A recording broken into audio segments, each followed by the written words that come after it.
Lingkar Pagi edisi Kamis, 16 Januari 2025 hadir menemani Anda. Beragam berita aktual dan terpercaya telah kami rangkum. Bersama saya, Rizky Riawan. Berikut Lingkar Pagi selengkapnya.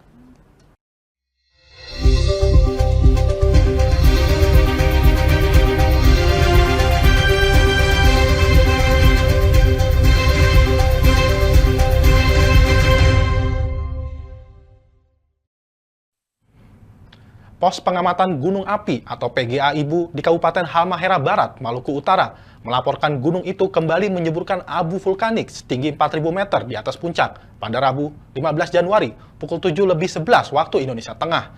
Saat erupsi terjadi, terdengar dentuman disertai gemuruh sampai ke pos PGA Ibu di Desa Gam Ici, Kecamatan Ibu.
Bentrokan yang terjadi antara anggota Pemuda Pancasila atau PP dan Gerakan Rakyat Indonesia Bersatu atau GRIP di Kabupaten Blora mengakibatkan kerusakan pada kendaraan serta melukai beberapa anggota PP Rembang. Saat ini, korbannya mengalami luka dalam perawatan di salah satu rumah sakit di Blora.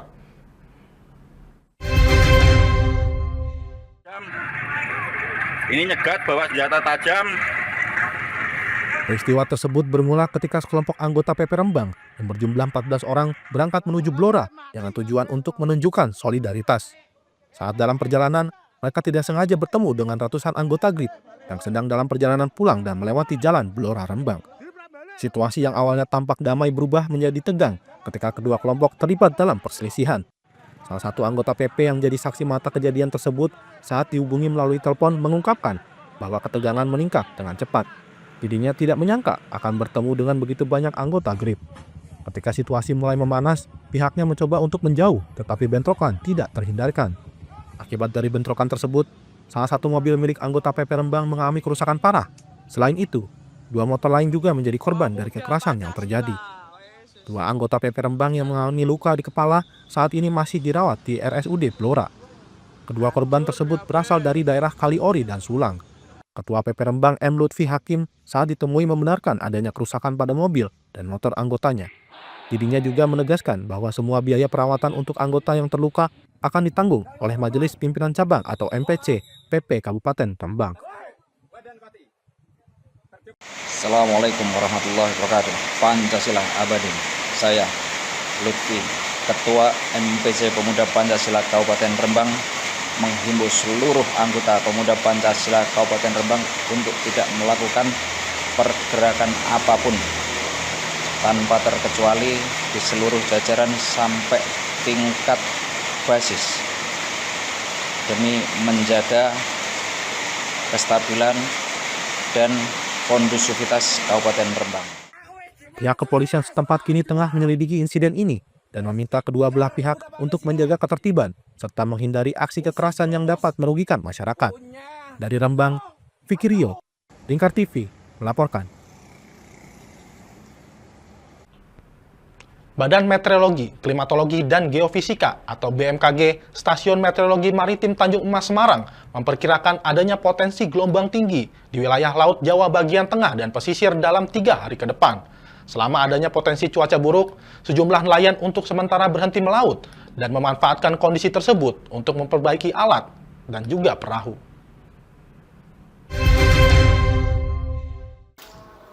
BMKG Stasiun Meteorologi Maritim Tanjung Emas Semarang memperkirakan dalam kurun waktu 3 hari ke depan, gelombang dengan kategori rendah hingga sedang antara 1,25 hingga 2,5 meter berpotensi terjadi di wilayah pesisir hingga Laut Jawa bagian tengah.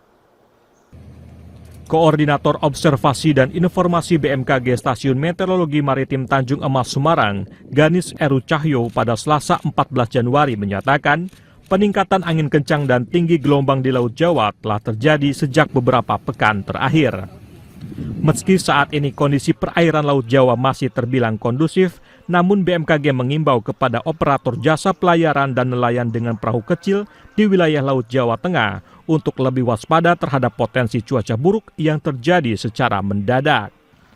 Kondisi cuaca buruk berpeluang besar terjadi saat musim hujan yang diprediksi terjadi pada Januari hingga Februari 2025. Di mana awan konvektif ini atau yang biasa kita kenal sebagai awan cumulonimbus itu memang berpotensi menimbulkan hujan lebat dan angin kencang. Tentunya bila ada potensi awan konvektif tersebut, biasanya angin di wilayah tersebut akan meningkat kecepatannya. Sementara itu, selama adanya peningkatan tinggi gelombang, sejumlah nelayan di Kampung Nelayan Tambak Lorok, Kota Semarang, untuk sementara berhenti melaut dan memanfaatkan kondisi tersebut untuk memperbaiki alat tangkap hingga perahu. Ini menjadi ladang rezeki tersendiri bagi Sukamto, seorang tukang reparasi perahu di Tambak Lorok. Ya badannya, kepalanya, apa yang rusak lah, apa yang kayunya itu yang bosok mana harus diganti. Kalau tidak diganti, khawatirnya kalau di laut ada apa-apa kan susah sendiri kan gitu.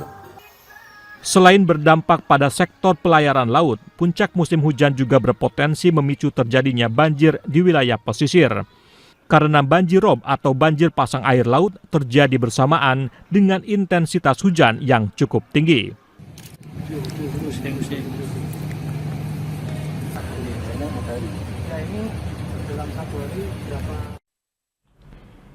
Sejumlah petani tambak di Kelurahan Bandengan dan Karangsari, Kabupaten Kendal, terus berupaya melindungi tambak mereka dari ancaman banjir rob. Berbagai langkah telah dilakukan, termasuk meninggikan tanggul tambak dan memasang jaring pengaman di sekeliling tambak.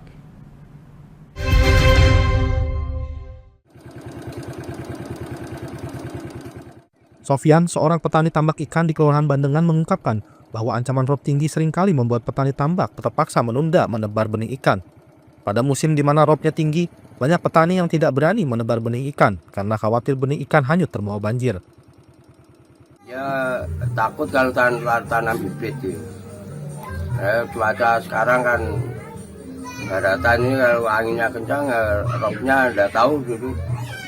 Padahal itu prediksinya dari BMKG, misalnya katakannya rob 6. Nggak tahu lagi kalau angin kencang, gelombang itu pasti dadaan rob itu. Kalau pengaruh rob sama peneburan benih ikan gimana itu, Pak? Ya terpengaruh, takutnya tenggelam tanggulnya, tanggul tambak. Kan sudah dipakai jaring-jaring itu? Ya udah bisa jamin tuh, udah bisa ada jaminan. Hal serupa pernah dialami Muwardi, petani tambak di Kelurahan Karangsari. Ia mengaku kehilangan banyak ikan peliharaannya akibat banjir rob yang menerjang tambaknya beberapa waktu lalu. Meski berbagai upaya telah dilakukan secara mandiri oleh petani, Muwardi berharap pemerintah dapat mengambil langkah konkret untuk menangani banjir rob secara lebih menyeluruh. Kalau musim seperti ini kondisi ikan-ikannya gimana, Pak? Ya, untuk pengaman. Kita harus menanggul lebih tinggi. Kalau nggak lebih tinggi akhirnya lari. Ini pernah sih tenggelam semua, tanggul ini tenggelam semua, ikannya pada lari. Jaring-jaring itu kan tetap dipasang terus sih, Pak? Ini kalau itu sudah pasti itu, soalnya buat penangkal ikan nggak lari. Banjir rob di wilayah pesisir Kendal memang menjadi ancaman serius bagi para petani tambak.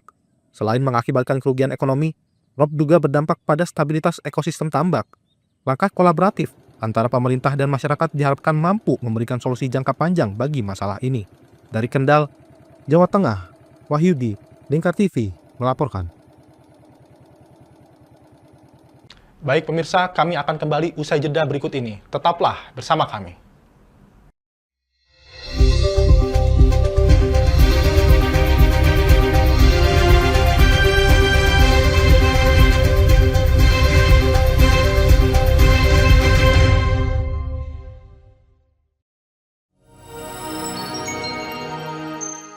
Selain si retinol ini, kalau gitu ngomongin retinol, apa sih dok sebenarnya retinol itu?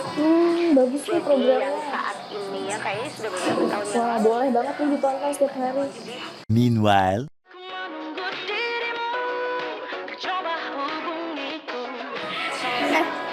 Kamu lagi nonton apa sih dari tadi kok apem-apem mulu? Ini loh lagi nonton program Cantik Sehat di Lingkar TV. Bagus banget nih programnya. Oh, ada ya program kayak gitu? Ada loh di programnya di Lingkar TV. Kau udah tahu kan Lingkar TV? Belum. Kan belum tahu Lingkar TV. Lingkar TV itu TV digital streaming online yang sudah mengantongi izin PSE dari Kominfo dan bisa diakses di HP kalian mestinya. Oh iya? Iya, bagus loh. Coba di-download sekarang. Bentar deh, aku tak coba download dulu. Iya. Selain program Cantik Sehat, kalian juga bisa menonton program lainnya di Lingkar TV dan bisa ditonton kapanpun dan dimanapun kalian berada loh. Gimana, udah bisa? Udah nih, punyaku udah bisa. Punyaku juga udah nih. Oh iya, bagus dong kalau udah download semuanya. Tunggu apa lagi? Sekarang giliran kamu download aplikasi Lingkar TV di Play Store.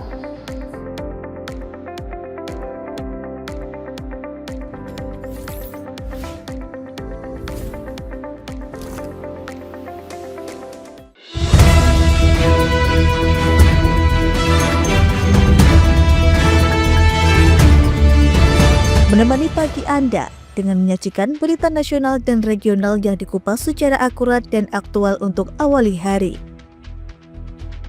Dalam Lingkar Pagi, setiap Senin hingga Sabtu jam 8 pagi hanya di Lingkar TV.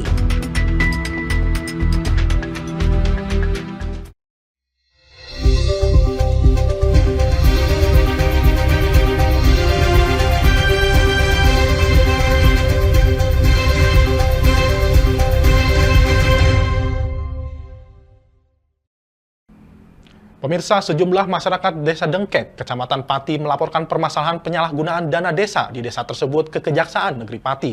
Sebelumnya, warga juga menggelar aksi demo pada 9 Januari 2025 lalu.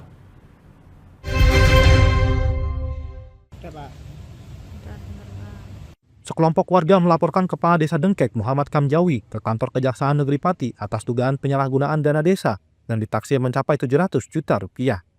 Mereka juga melaporkan terkait temuan pembangunan gedung serbaguna senilai 400 juta rupiah yang belum tuntas, pertanggungjawaban pembangunan saluran irigasi, hingga pengembalian tupoksi perangkat desa. Langkah tersebut dilakukan seiring dengan proses audit yang diajukan oleh pihak kecamatan ke tingkat kabupaten dengan jangka waktu penyelesaian 1 minggu. Koordinator lapangan Kunardi menuturkan jika pihaknya diterima dengan baik oleh Kasih Intel Kejaksaan Negeri Pati dengan menyertakan berkas temuan penyalahgunaan dana.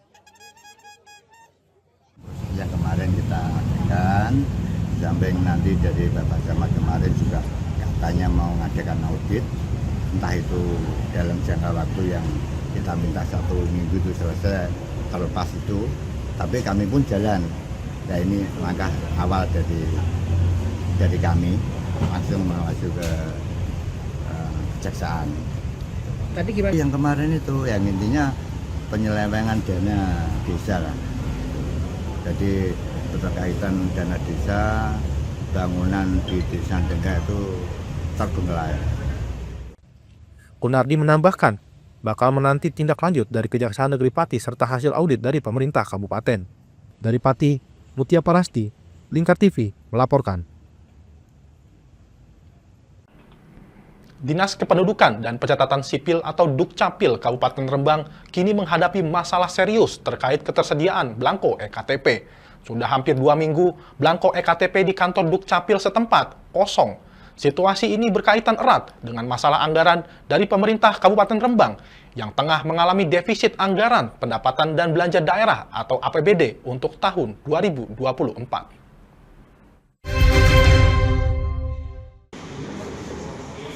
Masalah ini menjadi sorotan publik, terutama di tengah kebutuhan masyarakat akan dokumen identitas yang sah.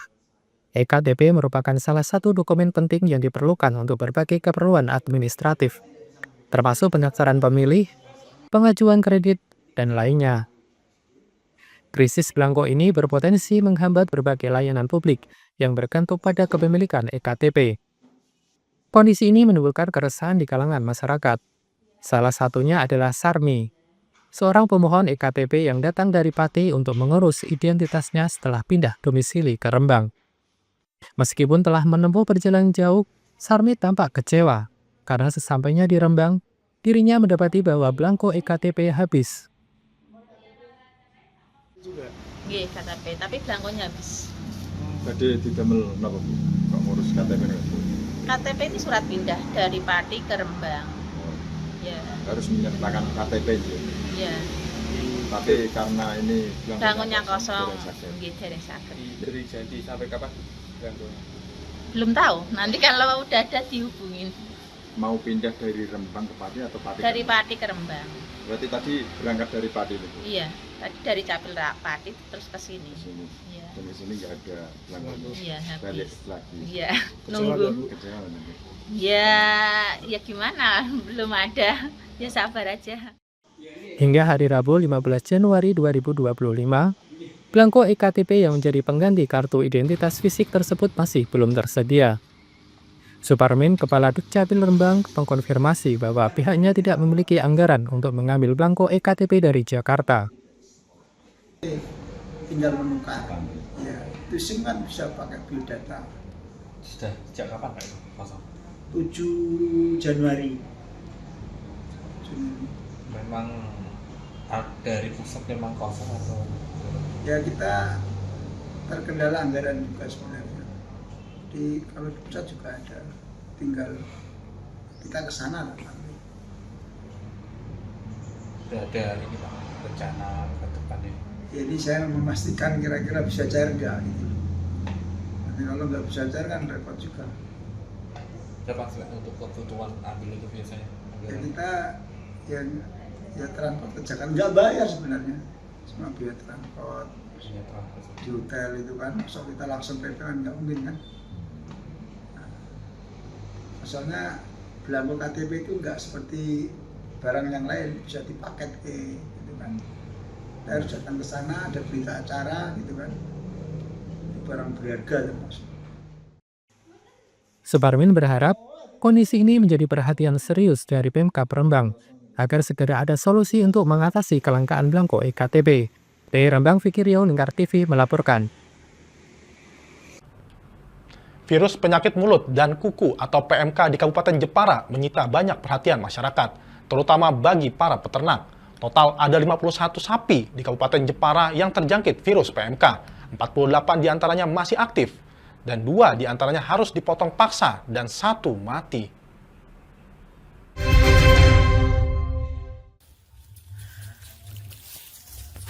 Kepala Bidang Peternakan dari Dinas Ketahanan Pangan dan Pertanian, DKPP Kabupaten Jepara Mudofir menyampaikan, jika sebagian besar sapi yang masih aktif saat ini sudah ditangani dan diobati oleh tim yang dibentuk DKPP. Adapun penyembuhan virus ini membutuhkan waktu sekitar 2-3 minggu, bahkan hingga 1 bulan. Mudofir menghimbau kepada peternak untuk selalu membersihkan kandangnya, serta memberikan asupan makanan dan minuman yang cukup. Karena faktor utama hewan terkena PMK ialah daya tahan atau kekebalan hewan ternak itu sendiri. Kekebalan tubuh hewan bisa secara alami atau buatan melalui vaksinasi. Sedangkan mayoritas hewan ternak di Jepara yang terkena virus PMK merupakan ternak baru yang belum tervaksin. Ia meminta kepada segenap peternak untuk tidak panik dan tergesa-gesa untuk menjual hewan ternaknya yang terindikasi terkena penyakit virus PMK. Kalau berdasarkan data per hari ini jumlah kasusnya ada 51, masih aktif 48, 3 itu 1 mati, 2 potong paksa. Dari 48 kasus yang aktif ini sebagian besar sudah kita tangani dari sisi pengobatannya, dari sisi pencegahan penularannya sudah kita lakukan tindakan-tindakan melalui tim-tim yang kami bentuk. Yang utama adalah yang sakit kita obati. Yang kedua adalah yang sakit jangan sampai jadi penular. Nah, agar tidak jadi penular maka yang sakit jangan dijual, kemudian kandang dibersihkan sambil terus dipantau perkembangan pasca pengobatan. Memang untuk PMK ini enggak 1-2 hari sembuh. Kalau kita lihat rata-ratanya di 2 minggu sampai 3 minggu itu sudah mulai pulih. Namun ada 1-2 yang bisa sampai 1 bulan. Tapi yang perlu kami tekankan kepada masyarakat, jangan panik, jangan cepat-cepat menjual sapinya yang diindikasikan PMK. Dari Jepara, Muhammad Haminuddin, Lingkar TV melaporkan.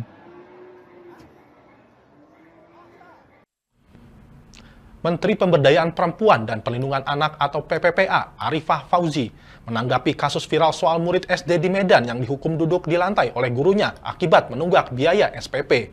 Menteri PPPA saat dijumpai di Istana Kepresidenan Jakarta meminta kepada pihak sekolah agar tidak mengambil tindakan yang berpengaruh pada psikologis sang murid.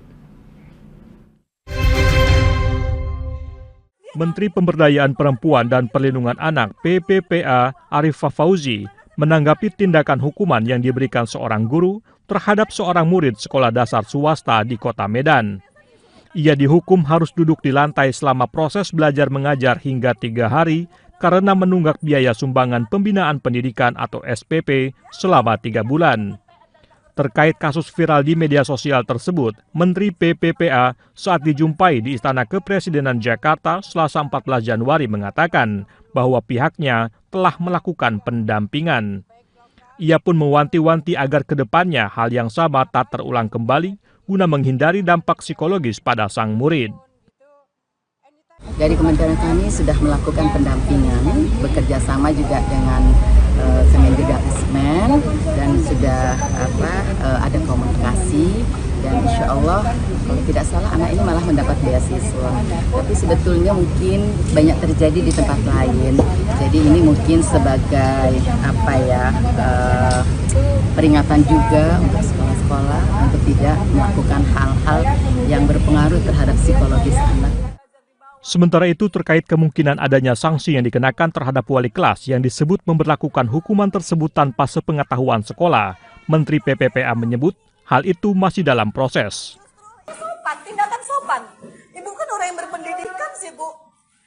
Baik pemirsa, kami akan kembali usai jeda berikut ini. Tetaplah bersama kami.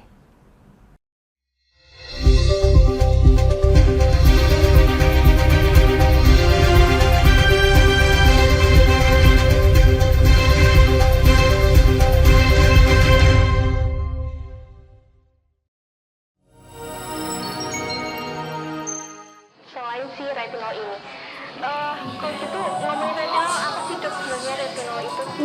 Bagus sih programnya. Yang saat ini ya kayaknya sudah beberapa tahun yang Wah, boleh banget nih ditonton setiap hari. Meanwhile,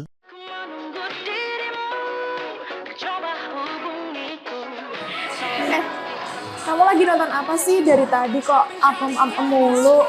Ini loh lagi nonton program Cantik Sehat di Lingkar TV. Bagus banget sih programnya. Oh ada ya program kayak gitu? Ada loh di programnya di Lingkar TV. Kau udah tahu kan Lingkar TV? Belum. Kan belum tahu Lingkar TV. Lingkar TV itu TV digital streaming online yang sudah mengantongi izin PSE dari Kominfo dan bisa diakses di HP kalian mestinya. Oh iya? Iya, bagus loh. Coba di-download sekarang. Bentar deh, aku tak coba download dulu. Iya. Selain program Cantik Sehat, kalian juga bisa menonton program lainnya di Lingkar TV dan bisa ditonton kapanpun dan dimanapun kalian berada loh. Gimana, udah bisa? Udah nih, punyaku udah bisa. Punyaku juga udah nih. Wah ya, bagus dong kalau udah download semuanya. Tunggu apa lagi? Sekarang giliran kamu download aplikasi Lingkar TV di Play Store.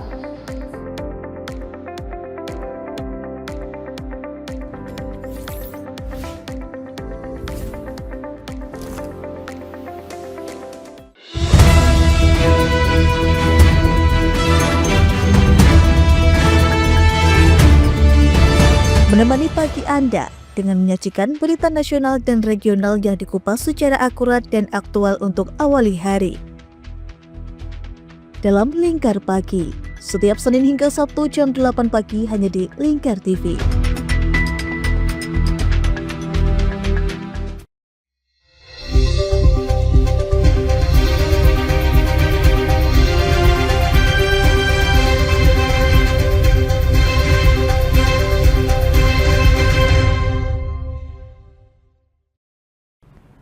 Pemirsa, usai melaksanakan program makan bergizi gratis di SMK Negeri 4 Pati dan SD Negeri 2 Mukti Harjo, program makan bergizi gratis di Kabupaten Pati berlanjut di SMP Negeri 3 Pati.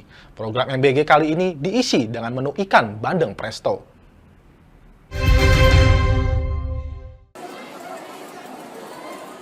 Beginilah suasana persiapan program makan bergizi gratis di SMP Negeri 3 Pati yang pertama kali digelar setelah sebelumnya dilaksanakan di SMK Negeri 4 Pati dan SD Negeri 2 Mukti Harjo.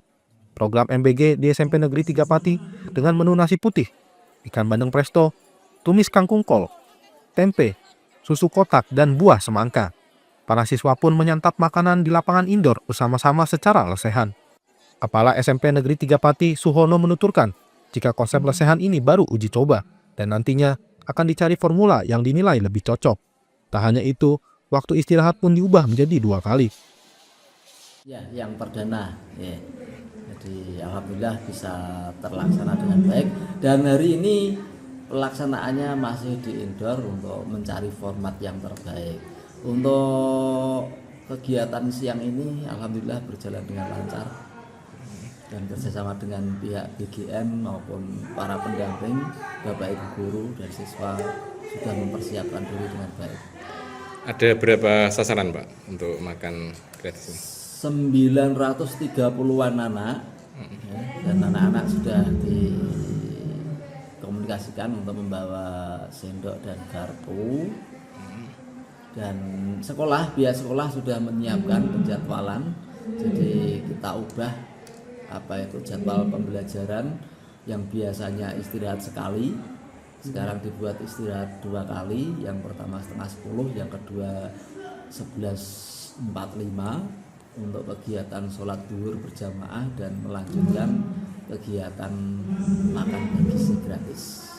Para siswa mengaku jika menu makanan program makanan bergizi gratis sangatlah lezat. Terus ada apa lagi? Ada tempe, ada nasi. Habis? Enak. Ada saran ya atau gimana? Kalau bisa ini setiap hari ganti kan? Ganti apa? Ganti lauk. Ganti lauk. Apa misalnya? Ayam aja. Ayam aja. Ya terserah nggak apa-apa. Karena ini kan gratis. Tapi enak ya, gimana ya? Dapat susu juga tadi. Apa? Dapat susu juga tadi. Susunya ada. Ada ini. Lain. Enak, mantap. Mantap. Ada saran nggak kira-kira? Kalau bisa ya, kalau bisa biar tambah enak lagi, biar tambah enak. Para siswa berharap ke depan menu makanan yang disajikan variatif dan mempertahankan rasa makanan yang enak dan juga lezat. Dari Pati, Mutia Palasti, Lingkar TV melaporkan. Program makan bergizi gratis atau MBG untuk siswa di Kabupaten Kudus terus dikembangkan. Demi menjaga selera siswa, menu MBG akan dievaluasi dan diganti setiap 10 hari sekali.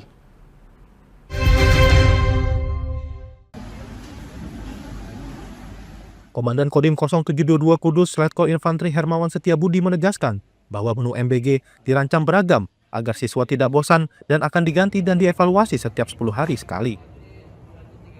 Menu sudah disusun, dilaksanakan per 10 hari per 10 hari nanti direvisi lagi, per 10 hari direvisi lagi.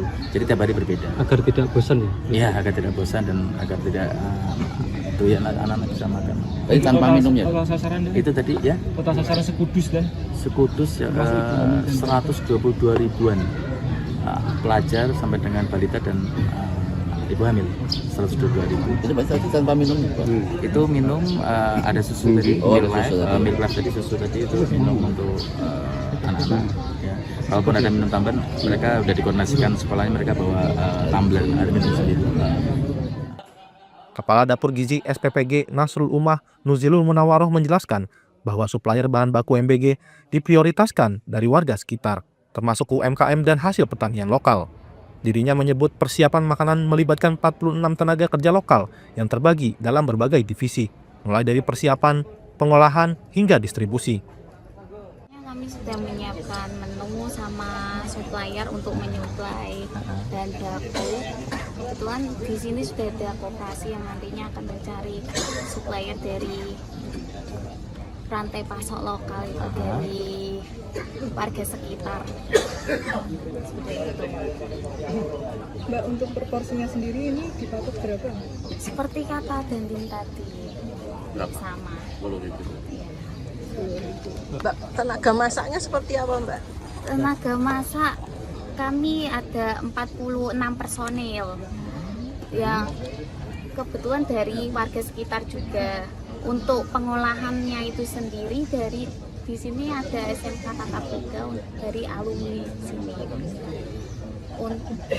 Ada divisi persiapan, pengolahan, pemorsian, packing, kebersihan, sama distribusi.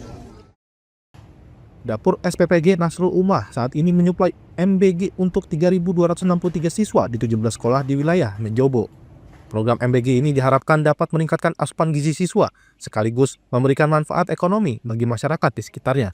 Dari Kudus, Fatur Rahman, Lingkar TV melaporkan. Pusat Pengelolaan Komplek Gelora Bung Karno atau GBK memastikan kawasan GBK steril dari koin jagat. Ia pun mengimbau masyarakat untuk mengunjungi kawasan GBK untuk menjaga fasilitas umum dan melakukan kegiatan yang lebih positif. Fenomena berburu harta karun koin jagat belakangan ramai di media sosial. Dengan bantuan aplikasi Jagat, pemain dapat melacak lokasi koin yang dapat ditukarkan dengan hadiah uang tunai. Kawasan Gelora Bung Karno GBK menjadi salah satu lokasi yang ramai didatangi para pemburu koin. Sayangnya, aktivitas tersebut menimbulkan kerusakan pada fasilitas di kawasan tersebut, seperti paving block yang dibongkar paksa. Menanggapi hal tersebut, Direktur Umum Pusat Pengelolaan Komplek Gelora Bung Karno PPK GBK Hadi Sulistia kepada Antara di Jakarta Selasa 14 Januari mengatakan, pihaknya langsung bergerak cepat meminta pengembang aplikasi menghapus titik kawasan GBK dalam sistem aplikasi guna menghindari kerusakan fasilitas yang lebih parah. Ia pun memastikan kawasan GBK kini bersih dari koin jagat. Sehingga ia mengimbau masyarakat yang berkunjung ke GBK untuk menjaga fasilitas umum dan melakukan aktivitas yang lebih positif. Kami sangat menerima gitu ya kunjungan dari untuk berkegiatan di GBK, tentu dengan yang berkegiatan lebih positif, baik itu dalam rangka berkegiatan olahraga, melakukan kegiatan wisata kuliner ataupun bertemu ya menjadi meeting hub atau melting hub, bahkan di melting hub di kawasan GBK ya, karena ini adalah kawasan publik terbesar di Jakarta. Banyak aktivitas yang bisa dilakukan sehingga sekali lagi kalau ke GBK dalam rangka mencari koin ini adalah kegiatan yang sia-sia. Guna memastikan tak ada lagi aktivitas berburu koin yang merusak fasilitas, Hadi mengatakan PPK GBK mengerahkan 110 personel pengamanan. Menteri PPPA Arifah Fauzi menanggapi fenomena koin jagat yang viral di media sosial. Dijumpai di Istana Kepresidenan Jakarta, ia meminta agar masyarakat lebih waspada terhadap hal-hal yang beredar di media sosial.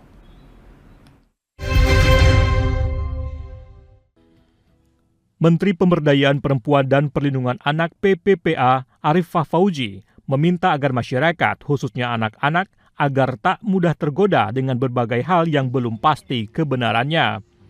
Hal itu dikatakan Arifah saat dijumpai di Istana Kepresidenan Jakarta Selasa 14 Januari dan memberikan tanggapannya soal fenomena berburu harta karun koin jagat yang ramai di media sosial akhir-akhir ini. Bahkan, pemain juga sempat membongkar paksa sarana dan prasarana di fasilitas umum seperti di Gelora Bung Karno. Menteri PPPA berharap masyarakat dapat lebih rasional dalam merespon fenomena semacam itu. Dan mungkin masyarakat kita terlalu gampang percaya gitu ya, dan ini sebetulnya harus ada penyadaran, pemahaman, tidak mudah tergoda dengan informasi-informasi yang sebetulnya kita belum tahu kebenarannya. Ia menambahkan bahwa pihaknya akan mencari penyebab anak-anak dapat terpengaruh untuk mengikuti fenomena tersebut.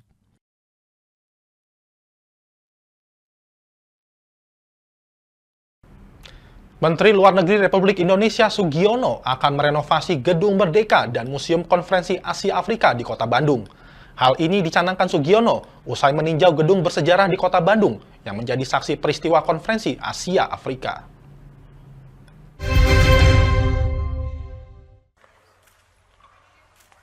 Bersama Sekretaris Daerah Jawa Barat Herman Suryatman dan Wakil Menteri Pekerjaan Umum Diana Kusumastuti, Menteri Luar Negeri Republik Indonesia Sugiono meninjau Gedung Merdeka Bandung Selasa 14 Januari.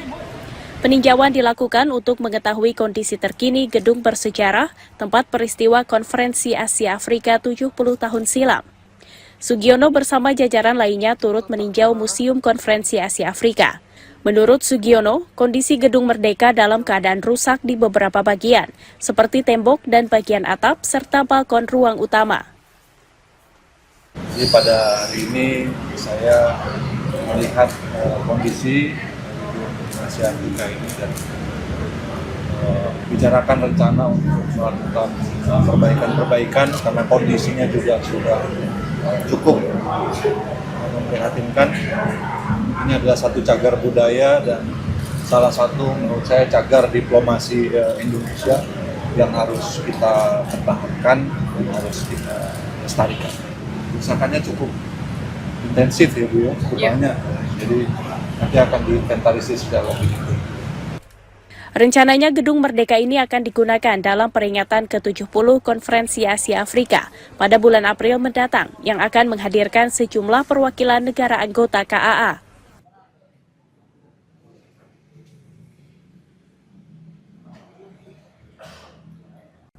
Baik pemirsa, kami akan kembali usai jeda berikut ini. Tetaplah bersama kami.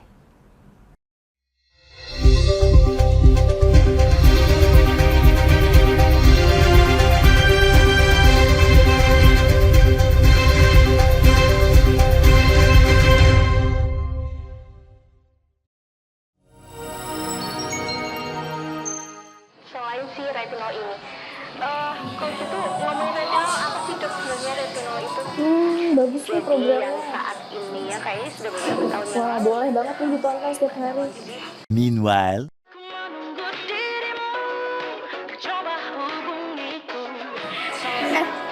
Kamu lagi nonton apa sih dari tadi kok apem-apem mulu?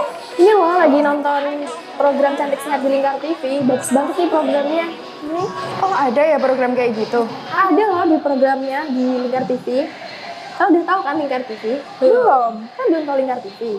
Lingkar TV itu TV digital streaming online yang sudah mengantongi izin PSE dari Kominfo dan bisa diakses di HP kalian mestinya. Oh iya? Iya, bagus loh. Coba di-download sekarang. Bentar deh, aku tak coba download dulu. Iya. Selain program Cantik Sehat, kalian juga bisa menonton program lainnya di Lingkar TV dan bisa ditonton kapanpun dan dimanapun kalian berada loh. Gimana, udah bisa? Udah nih, punyaku udah bisa. Punyaku juga udah nih. Wah ya, bagus dong kalau udah download semuanya. Tunggu apa lagi? Sekarang giliran kamu download aplikasi Lingkar TV di Play Store.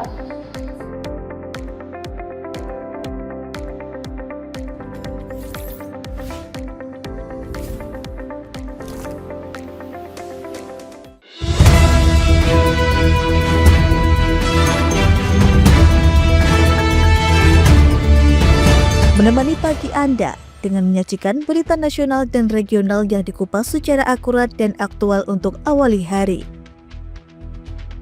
Dalam Lingkar Pagi, setiap Senin hingga Sabtu jam 8 pagi hanya di Lingkar TV.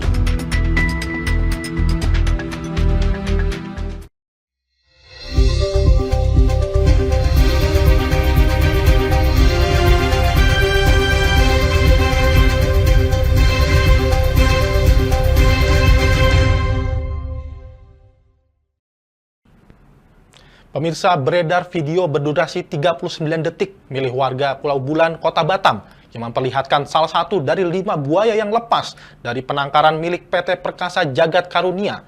Kapolsek Bulan Ibtu Adianto Sofyan mengatakan 3 ekor buaya tersebut telah berhasil diamankan. Saat ini pihaknya akan melanjutkan pencarian buaya yang masih berkeliaran.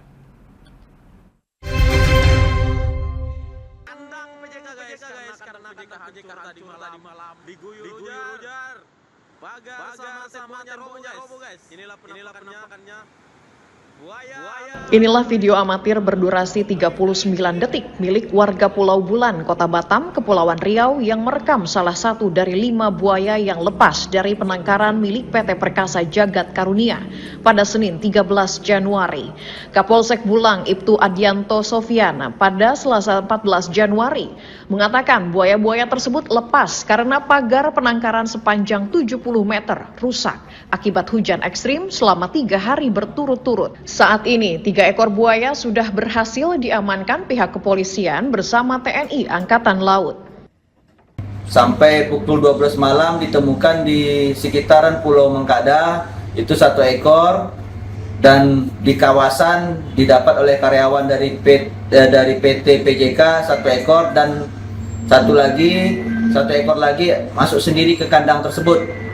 Nah, jadi itu yang dapat kami sampaikan. Dan nanti malam kami akan melaksanakan hunting kembali karena belum ditemukan sekitar 2 ekor buaya.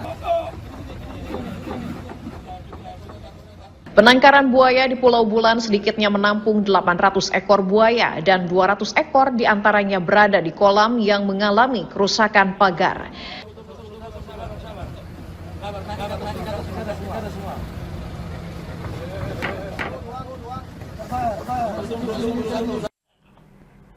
Pemirsa, Wakil Menteri Perdagangan Diah Roro Esti Widyaputri menyambangi pelaku bisnis produk perawatan tubuh, kesehatan, dan keperluan spa di Pulau Dewata. Selain mendukung ekspansi menuju pasar global, hal itu sekaligus menunjukkan dukungan pemerintah dalam program ekonomi berkelanjutan.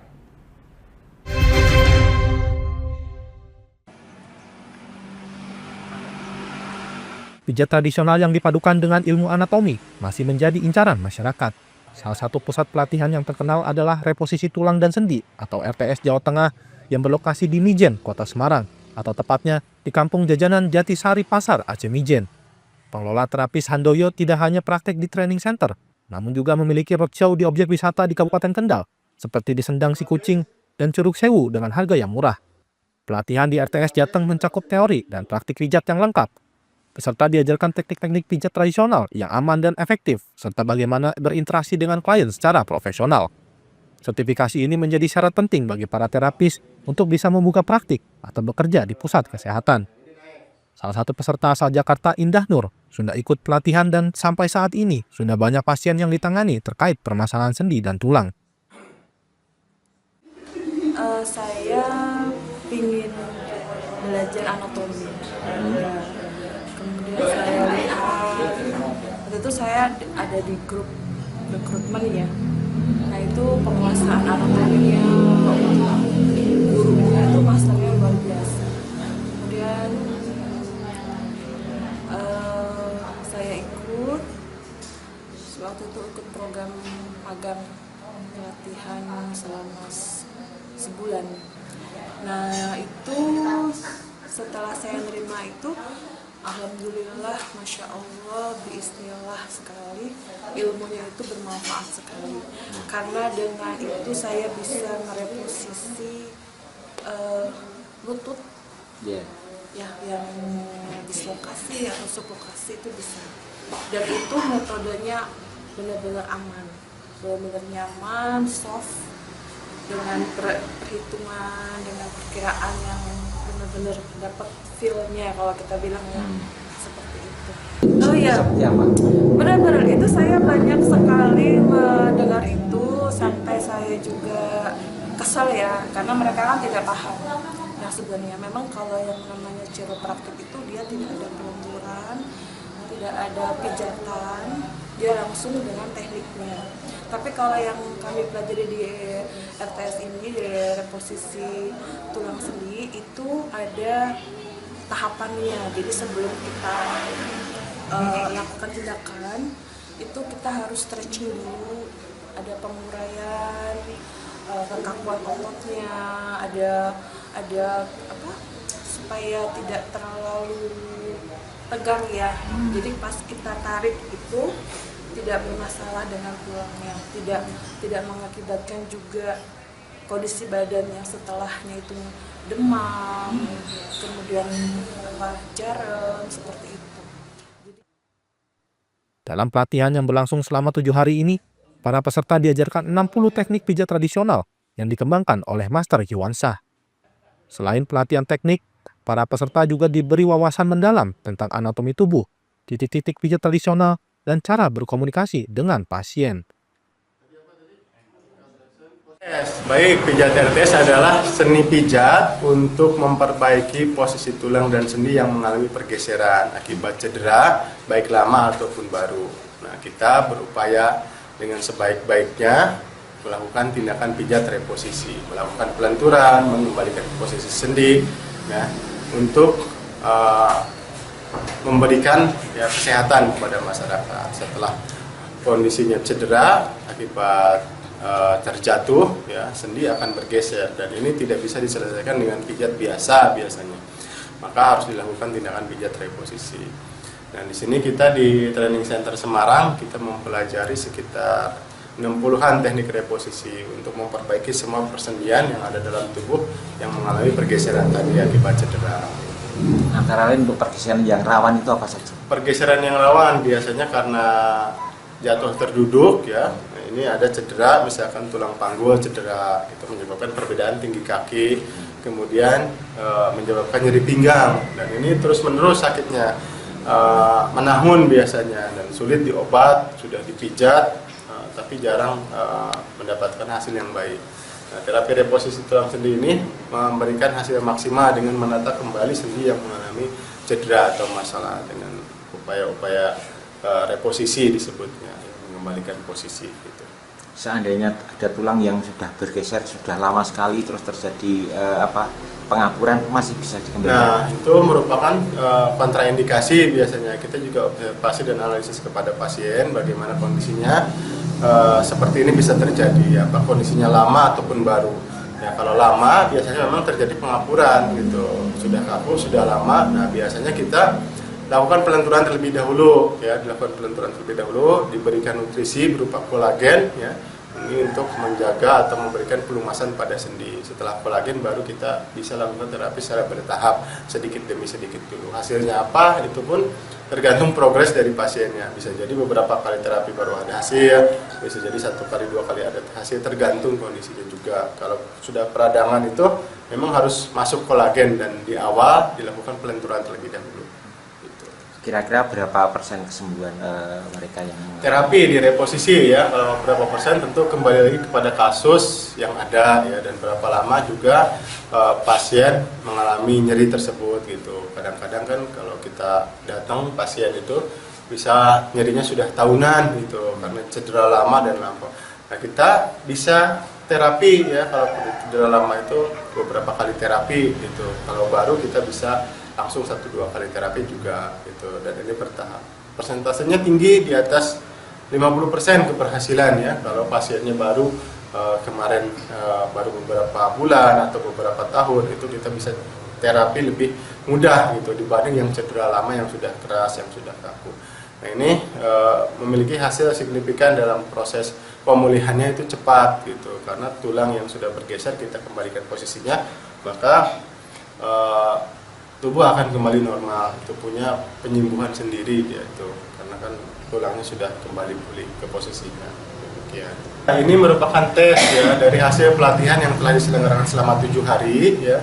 Ini diakhiri dengan tes. Tesnya juga kita karena LKP, Lembaga Pendidikan Kerja, ya, Lembaga Pelatihan Kerja, itu dari izinnya dari Kementerian Tenaga Kerja kita bisa melakukan ujian yang namanya SKKNI, Pak. Gitu. Makanya setelah pelatihan kita langsung ujikan biasanya gitu untuk mendapatkan pengakuan dari negara terkait keahliannya bisa menterapi posisi tulang dan sendi. Gitu. Dari Kendal, Jawa Tengah, Wahyudi, Lingkar TV melaporkan.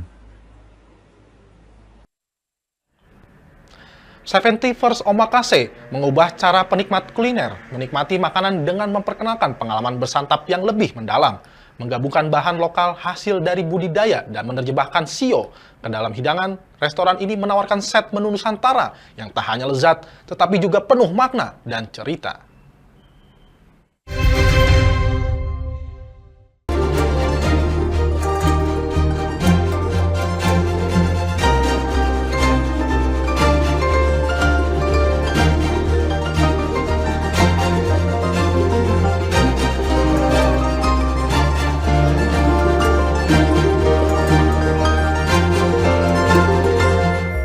Konsep omakase telah menjadi tren yang semakin digemari di dunia kuliner.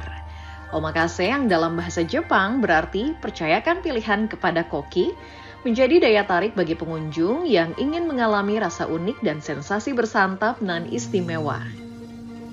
Berbeda dari kebanyakan restoran omakase yang menyajikan menu khas Jepang dan bahan serba impor, 71st Omakase yang berlokasi di Jalan Gelagah, Tangerang justru memilih 100% bahan lokal hasil budidaya dengan set menu khas Nusantara.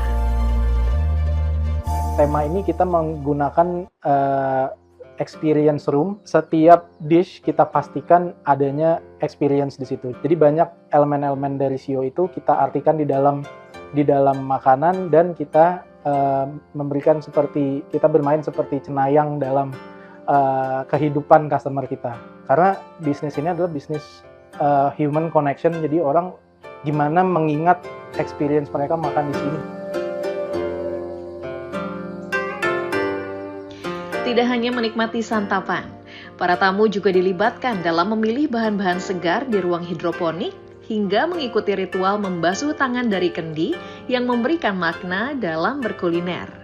Mengusung tema shio atau zodiak Cina, maka setiap tamu diminta untuk menghitung tanggal kelahiran mereka yang akan menentukan shio mereka pada malam itu, serta untuk dipadukan dalam setiap hidangan. Selanjutnya, tamu diajak memasuki experience room dengan nuansa magis, penuh energi, dan bijaksana sebagaimana karakter dari shio ular dan naga. Ruangan ini dipenuhi ornamen berbahan daur ulang yang memberi kesan visual penuh arti. Menariknya, 2 menu pembuka yang tersaji di ruangan ini bisa didapatkan dengan memasukkan koin ke kotak.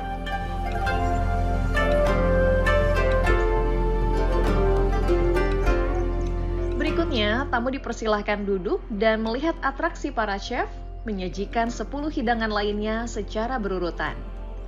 Mulai dari daging kikil yang disajikan dengan pillow bread charcoal di dalam tanduk kerbau artifisial sebagai sajian khusus yang merepresentasikan shio kerbau. Selanjutnya, tamu diajak menikmati hidangan yang mencerminkan karakter dan sifat kuda yang dikenal bersemangat tinggi dan sosok yang kuat.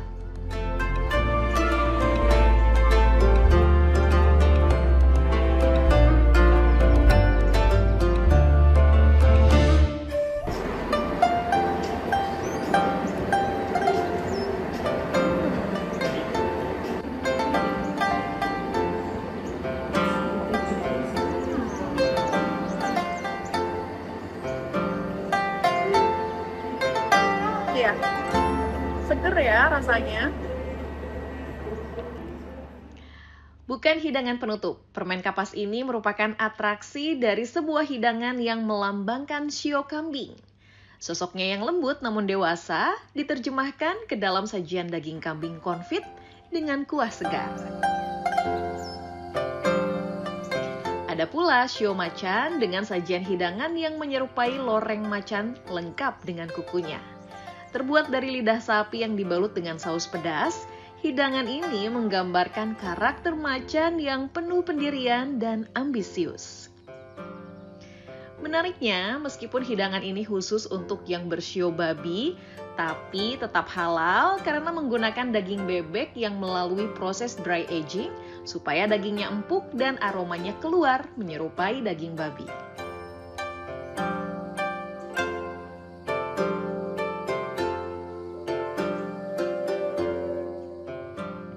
Ada juga shio monyet yang dikenal penuh kejutan. Tamu diminta untuk mengambil buah manggis dan membukanya agar bisa menikmati hidangan rahasia yang ada di dalamnya.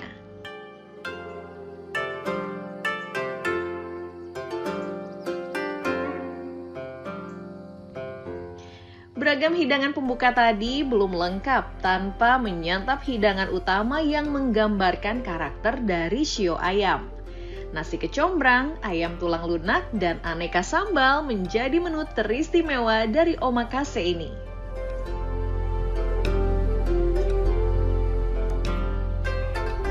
Sedangkan untuk pencuci mulut, terdapat di shio tikus yang menggabungkan popping candy pada olahan buah, hingga menyemprotkan parfum ke makanan yang bisa mengeluarkan dua jenis wewangian yang berbeda sebagai simbol dari shio anjing.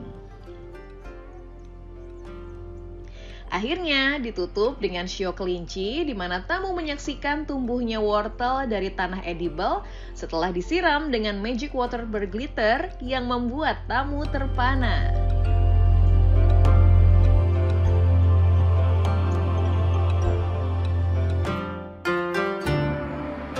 Bagaimana? Apakah Anda tertarik juga untuk menikmati hidangan yang lebih dari sekedar cerita?